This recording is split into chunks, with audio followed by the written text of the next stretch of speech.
আজকে আমি শ্বশুরবাড়িতে প্রথম মটন বানাবো, সেই জন্য আমি আদা বাটা, রসুন বাটা, পেঁয়াজ বাটা, হলুদ গুঁড়ো, লঙ্কা গুঁড়ো, লবণ আর তেল দিয়ে ভালো করে মটনটাকে মেখে ম্যারিনেট করার জন্য ঢাকা দিয়ে রেখে দিয়েছিলাম।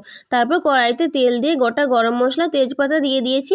এরপর পেঁয়াজ বাটা, রসুন বাটা, আদা বাটা সব একসঙ্গে দিয়ে ভালো করে কষিয়ে নিয়েছি।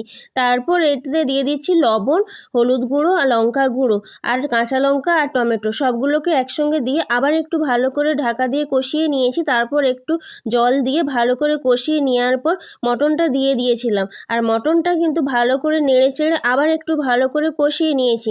তারপর কষিয়ে নেওয়ার পর একটু প্রেসার কুকারে দিয়ে দিলাম। প্রেসার কুকারে মটনটা সেদ্ধ করতে দিতে হবে।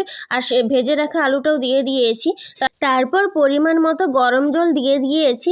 দিয়ে প্রেসার কুকারটাকে ঢাকা দিয়ে 4 থেকে 5টা সিটি মেরে নিয়েছি। আমার মটন পুরো রেডি হয়ে গেছে, দেখতে দারুণ সুন্দর হয়েছিল। তো চলুন আজকের মতো টাটা।